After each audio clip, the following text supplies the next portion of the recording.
मैं doctor Sunita Singhal, associate professor Sanskrit, राजकीय महाविद्यालय श्रीकरणपुर के यूट्यूब चैनल पर आपका स्वागत करती हूँ।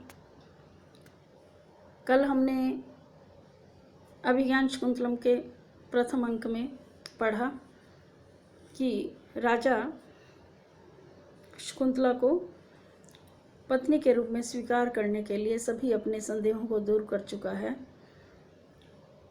आगे शकुंतला जो है अपनी कुटिया में जाना चाहती है। राजा कहता है, वाचम न मिश्रति यद्यपि मदवचो भी कर्णम ददाति अभिमुखम मयि भाषमाने कामम न तिष्ठति मदानंद सम्मुखिना भूयिष्ठम अन्य विषय न तु दृष्टिरस्या। वाचम न मिश्रति, वाचम बात को न मिश्रति नहीं मिलाती है, यद्यपि मदवचो भी मेरी बात के साथ। जब मैं कोई भी बात करता हूँ तो भले ही मेरी बात के साथ अपनी बात को नहीं मिलाती है, अर्थात मेरी बात का कोई जवाब नहीं देती है। कर्णम ददाति, कान देती है, अभिमुखम मयि भाषमाने, मयि भाषमाने मेरे बोले जाने पर, अभिमुखम सामने, कर्णम ददाति कान देती है, अर्थात जब मैं बोलता हूँ तो इसकी दृष्टि अथवा इसके कान कहीं दूसरी जगह नहीं होते, बल्कि वो मेरी तरफ ही होते हैं, मेरी बात को सुनती है अच्छे से।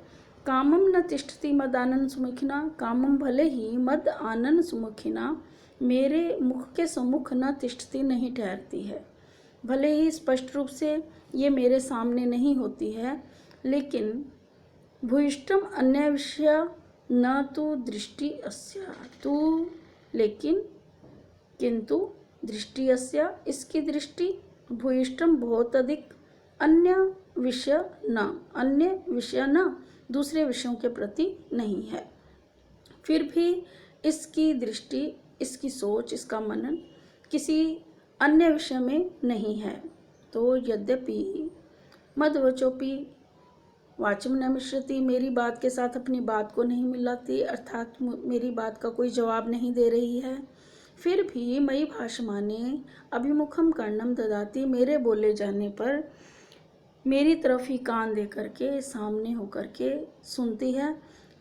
कामम न तिष्ठति मद आनंद सुमुखिना, भले ही मद आनंद सुमुखिना न तिष्ठति मेरे मुख के सामने नहीं ठहरती है, मेरे सामने नहीं ठहरती है, तू किंतु दृष्टि अस्या इसकी दृष्टि, भूयिष्ठम बहुत अधिक, अन्य विषय न दूसरी तरफ नहीं है, अर्थात यह पूरी तरह से मेरी बातें सुन रही है और यह भी एक तरह से मैं कहूँगा कि भीतर ही भीतर मुझे प्रेम करने लगी है। आगे नेपथ्य में आवाज़ आ रही है कि भो भो तपस्विन हे तपस्वियों संहिता तपोवन सत्वरक्षाई भवतः, आप लोग तपोवन के प्राणियों की रक्षा के लिए इकट्ठे हो जाओ। प्रत्यासन किल मृग्या विहारी पार्थिवो दुष्यंत है, पार्थिव दुष्यंत है, राजा दुष्यंत। प्रत्यासन नज़दीक ही है, मृग्या विहारी शिकार का शौकीन राजा दुष्यंत पास ही है। किससे कैसे पता चला, श्लोक से बताएंगे। तुरखुर हतस तथा ही रेणु विट विषक जलाद्रवल कलेशु पतति परिणत अरुण प्रकाश शलभ समूह आश्रम द्रुमेशु। तुरग घोड़ा, घोड़े के खुरों से हता उठाई गई, तथा ही क्योंकि रेणु धूली, क्योंकि तुरग खुर हतः रेणु घोड़े के खुरों से उठाई गई धूली, विटप शाखाएं विषक्त जलाद्र वल्कलेशु, जल से आद्र गीले वल्कल वस्त्र वाली शाखाओं पर पतती पड़ रही है।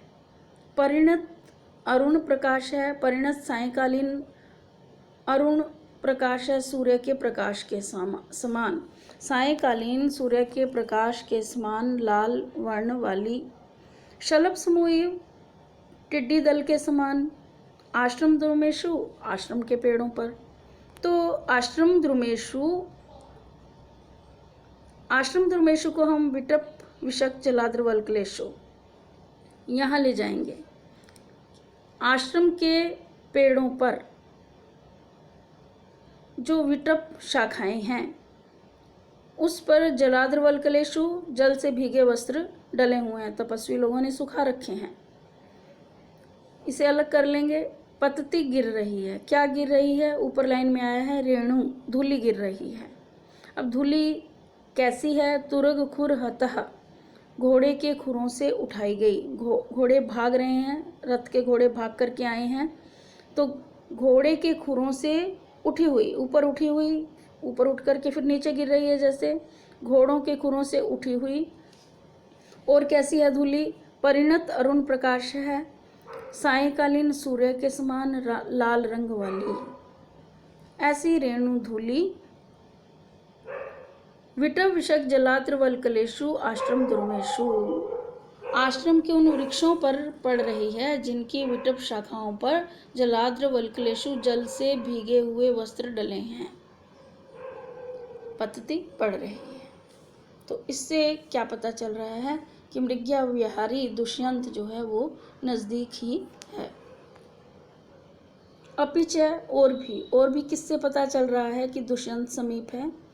तीव्राघात प्रतिहत्तरु स्कंध लग्नैक दंतः पादाकृष्ट वृतति वलय आसंग संजात पाशः मूर्तो विघ्न तपस इव नो भिन्न सारंग यूथो धर्मारण्यम प्रविष्टि गजः स्यंदना लोक भीतः। चौथी लाइन लेंगे पहले। धर्मारण्यम प्रविशति, तपोवन में प्रवेश कर रहा है। गजः हाथी, स्यंदन आलोक भीत है, रथ को देखने से डरा हुआ। स्यंदन रथ, आलोक देखने से, भीतर डरा हुआ। गजः हाथी, धर्मारण्यम प्रविष्टि, तपोवन में प्रवेश कर रहा है। तो ऐसे हाथी से आगे ऊपर 3 लाइनों में बताया क्या क्या प्रभाव हुए हैं वहाँ आश्रम में। तीव्र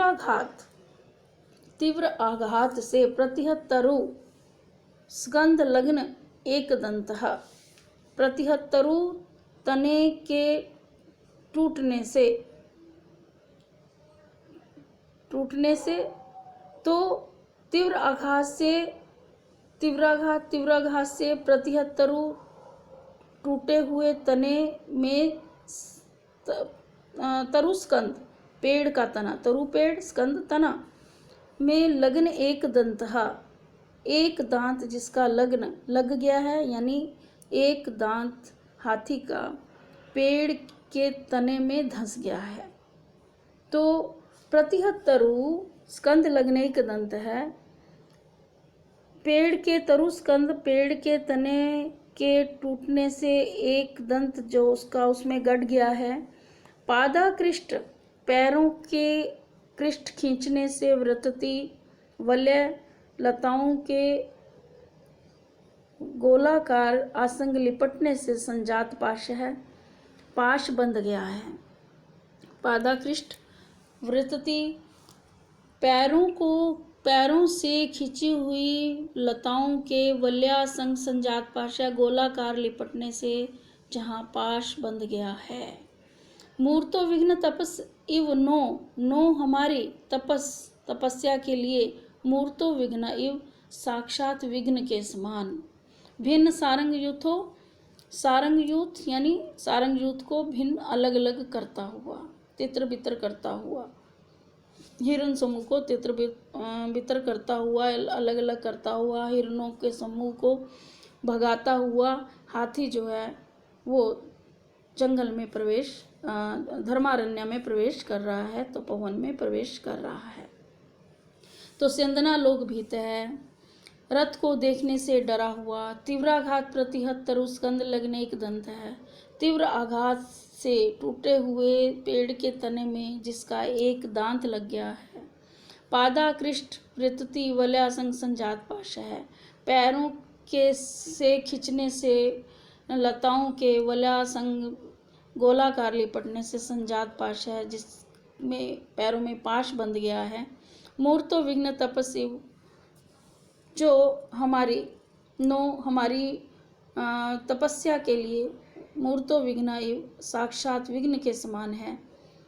भिन्न सारंग यूथो, और सारंग यूथो जो भिन्न सारंग यूथो जिसके डर से जो जितने भी हिरन हैं, आश्रम के हिरन, कोई समूह जो बैठे हुए जुगाली कर रहे थे, जो बैठे हुए हरी घास खा रहे थे, वो सब इधर उधर हो गए हैं।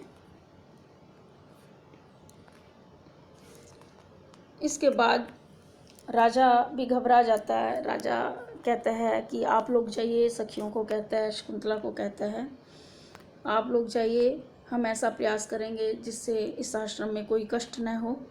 तो आगे कहता है राजा, ये अंतिम श्लोक है प्रथम अंक का, कि मम ही, क्योंकि मेरा, गच्छति पूरे शरीरम, शरीर पूरा गच्छति, शरीर आगे जा रहा है, शरीर तो आगे जाता है पूरे आगे, धावती पश्चात असंस्तुतम चेत है, लेकिन मेरा असंस्तुतम चेत है, अपरिचित मन, हृदय पश्चात धावती, पीछे दौड़ रहा है।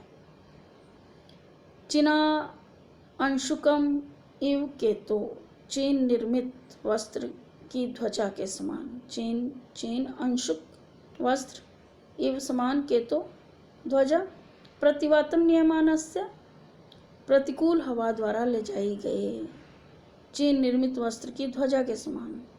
जैसे हवा प्रतिकूल चलती है तो ध्वजा का मुंह सामने है, लेकिन हवा प्रतिकूल चलने से ध्वजा पीछे की ओर जाती है, उसी प्रकार मेरा चीनांशुक जो यहाँ पे आया है, चीन निर्मित वस्त्र, बहुत ही पतला वस्त्र, महीन वस्त्र, तो यहाँ अपने हृदय से तुलना करता है चीनांशुक वस्त्र की, चीन निर्मित वस्त्र की। कहते जैसे प्रतिकूल हवा, प्रतिवातम, प्रतिकूल हवा, चीन निर्मित पतला एकदम से सिल्की वस्त्र की जो केतो ध्वजा प्रतिकूल हवा के द्वारा पीछे ले जाई जाती है, पीछे की ओर ध्वजा जाती है, उसी प्रकार से मेरा मन भी बड़ा कोमल है, जो कि पीछे की ओर दौड़ रहा है, और लेकिन मेरा शरीर जो है वो आगे जा रहा है।